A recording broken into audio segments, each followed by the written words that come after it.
গংগা জলেৰে ধুব লাগিব গোটেই মন্দিৰটো গংগা জলেৰে ধুব লাগিব স্পিকাৰে ট্ৰাইবেল হোৱাৰ কাৰণে বিধানসভাৰ স্পিকাৰে বড়ো হোৱাৰ কাৰণে সেই বিধানসভাটো চোৱা লাগি গ'ল নেকি এইটো শুদ্ধিকৰণ কৰিব লাগে मानगोनां बिश्वजित दैमारि सारखौ लानानै गोबां अजद दैखांबोदों आरो बेजोंनो लोगोसे बर' हारि बा ट्राइबेल हारिखौ लानानैबो अजद दैखांनाय बायदि माबोरैहाय जोंनि हारि बा ट्राइबेलखौहाय थांखि खालामनानै जिथु खोथा बुंफैनाय जे एसेम्ब्लियाव बिथाङा जे स्पिकार जानायनि थाखायसो एसेम्ब्लिया सुवा नांबाय बेखौ फोथारनांसिगौ माबोरैहाय बेफोरबायसा खोथा बुंफैनो हाखोना थिग बेखौ लानानै बाबुराम बर' बिथांनि गोख्रों रावजोंहाय सोंथि नोंथांमोना भिडिअखौ नायनानै लानो हागोन बिथाङा गोबां खोथा फोरमायफैदों आरो बुंफैदों गोख्रों रावजोंहाय भिडिअखौ नायनानै ला भिडिअखौ मोजां मोनोबा लाइक खालामनो हागोन ডাব্লিউ সংস্থাৰ প্ৰেচিডেণ্ট অভিজিৎ শৰ্মা ডাঙৰীয়াই বহুত ডাঙৰ এটা কথা কৈছে আমাৰ জাতিটোৰ কাৰণে সেইটো হৈছে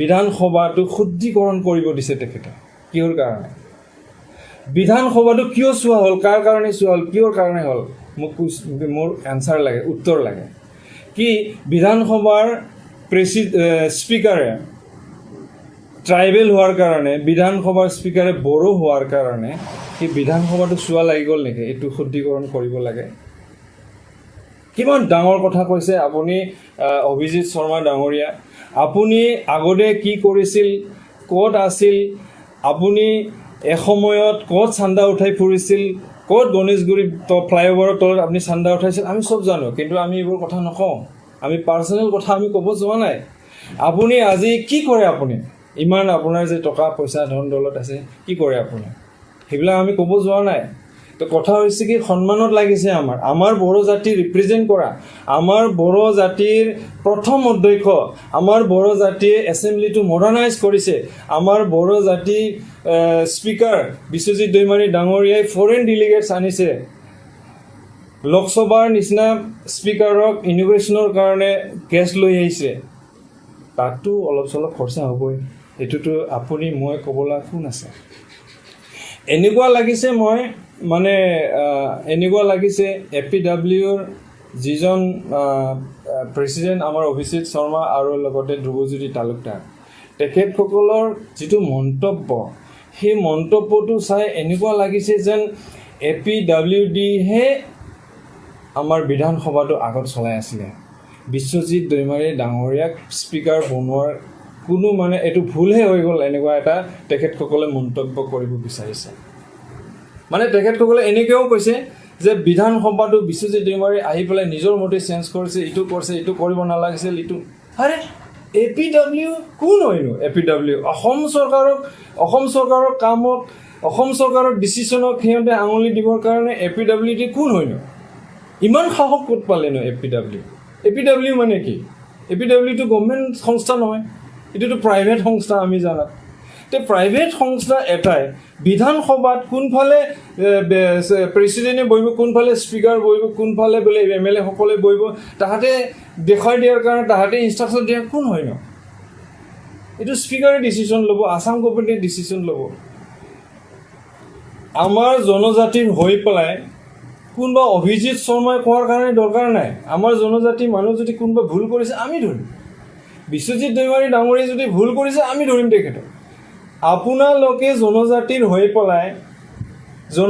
হৈ পেলাই এনে চিম্পিটি দেখাই পেলাই জনজাতিৰ হৈ কথা কোৱাৰ দৰকাৰ নাই আমাৰ নিচিনা বড়ো জাতিৰ লিডাৰ আৰু বহুত আছে তেখেতসকলে মাত মাতাই নাই আৰু মাতিব লাগিলে আৰু কথাবিলাক গৰম হ'ব বেয়া কথা পালে যাব সেই গতিকে সেইটোৱেই কৈছোঁ আপোনালোকে যিমান কেলেংকাৰী ধৰি থাকক কিন্তু অকল এই দুখ লগা কথাবোৰ নক'ব শুদ্ধিকৰণ কৰিব লাগিব তাত বিশ্বজিৎ দৈমাৰী বড়ো জাতি এজন বহি গ'ল তাত পাপ লাগিছে এইবোৰ কথা আমি বিশ্বাস নকৰোঁ তাৰমানে আপোনালোকে শুদ্ধিকৰণ কৰিব দিছে মানে কি তাত বড়ো মানুহ বহিছিল তাত চোৱা হৈ গ'ল সেইকাৰণে শুদ্ধিকৰণ কৰিব লাগে এই যিটো অভিজিৎ শৰ্মাৰ বাক্য সেই বাক্যটো মই অসমত থকা সকলো ট্ৰাইবেলৰ সকলো আমাৰ সংগঠনৰ লিডাৰসকলক মই কৈছোঁ এই অভিজিৎ শৰ্মাই যিটো বাক্য কৈছে সেইটো আপোনালোকেও এইটো কুৱেশ্যন কৰা দৰকাৰ তেখেতে কি ভিত্তিত বিধানসভাত নতুনকৈ শুদ্ধিকৰণ কৰিবৰ কাৰণে তেখেতে কোৱা হৈছে সেইটো আমাৰ ইজ্জতত লাগিছে, আমাৰ লজ্জাত লাগিছে। এইটো কথা আমি বহুত দুখেৰে কৈছোঁ। দ্বিতীয়বাৰ আৰু অভিজিত শৰ্মা আৰু ধ্ৰুৱজ্যোতি ডাঙৰীয়া আমাৰ তেনেকুৱা গাত লগা কথা আপোনালোকে কৈ নাথাকিব। আমিও বহুত কথা ক'ব আছে। ৰঞ্জিত দাস ডাঙৰীয়াই আগতে ফুড এণ্ড চিভিল ছাপ্লাইৰ মিনিষ্টাৰ আছিলে। তেখেতৰ বিষয়ে আপোনালোকে পাৰিলে ওলাকচোন কেলেংকাৰী, আপোনালোকে তদন্ত কৰক। PWDত হাজাৰ হাজাৰ কৰোৰ টকাৰ কাম হয়, তাতেও আপোনালোকে চাওক। এগ্ৰিকালচাৰতো কৰোৰ টকাৰ ছাপ্লাই হয়, কনষ্ট্ৰাকশ্যন হয়, তাতেও আপোনালোকে সোমাই যাওক। চালে চবতে চাওক। কিয় অকল বিধানসভাটো আপোনালোকৰ নেকি? কোনোবা এজন কণ্ট্ৰেক্টৰে টেণ্ডাৰ মাৰিছে, সেই টেণ্ডাৰটো নোপোৱাৰ কাৰণে আপোনালোকে কৈ থাকিব নেকি? এইটো চেলেঞ্জত পাইছে, যোন কোৱালিটি ভাল সি পাইছে। এতিয়া সেইবোৰ কথা কোৱাৰ কোনো দৰকাৰ নাই। আমি দুখ পাইছোঁ। বিশ্বজিৎ দৈমাৰী আমাৰ বড়ো জাতিৰ প্ৰথম অধ্যক্ষ আছিল। তেখেতে বড়ো জাতিটোৰ এনেকুৱা ৰিপ্ৰেজেণ্ট কৰিলে আমি বহুত গৌৰৱ কৰিছোঁ। তেখেত অহাৰ পিছত আমাৰ 20 বছৰে নোহোৱা এটা এছেম্বলি কমপ্লিট কৰিছে। তেখেতে এছেম্বলিটো মডাৰ্ণাইজ কৰিছে। তেখেতে বড়ো লেংগুৱেজটো অসমৰ ছেকেণ্ড অফিচিয়েল লেংগুৱেজ তেখেতে এছেম্বলিৰ ভিতৰত অসমীয়া ভাষাৰ পিছত বড়ো লেংগুৱেজটো লিখিছে। সেইটো ক'ৰবাত আমাৰ নন ট্ৰাইবেলসকলে হয়তো ক'ৰবাত সেইটো মানে বেয়া পাইছে নেকি, আমাৰ অনুভৱ হয়। সেইকাৰণে হয়তো বিশ্বজিৎ দৈমাৰী ডাঙৰীয়াৰ ওপৰত ইমানখিনি টৰ্চাৰ চলোৱা আৰম্ভ কৰিছে। সেনেকুৱা হয় নেকি, সেনেকুৱা ভাবিছে নেকি? আমাৰ নন ট্ৰাইবেল ইণ্টেলেকচুৱেলসকল হয়তো এইটো অলপমান বেয়া পাইছে নেকি, সেইটো আমাৰ অনুভৱ হয়, আমাৰ মানে ভয় হয়। আজি বিশ্বজিৎ দৈমাৰী ডাঙৰীয়াই এছেম্বলিৰ সন্মুখত আমাৰ ট্ৰাইবেলৰ মনুমেণ্ট বহাইছে। সেইটো কিমান বাহিৰৰ পৰা আহি পেলাই সুধে ইয়ে কিয়া হে, ইতনা সুন্দৰ বনায় কিয়া হে? তো হিষ্ট্ৰী থাকে, তাত হিষ্ট্ৰী ওলাই যায়। তেখেতে ক'ব বিচাৰিছে যে অসমখন কাৰ আছিলে, কেনেকুৱা আছিল। সেইবোৰ আমি যোৱাই নাই। সেইবোৰ কথা যাব লাগিলে বহুত মানে এই কথা আছে। এই গতিকে মই অনুৰোধ কৰিছোঁ, মানে ৰাইজে জনাৰ দৰকাৰ বিশ্বজিৎ দৈমাৰী ডাঙৰীয়াই কিমান কাম কৰিছে, ক'ত কৰিছে।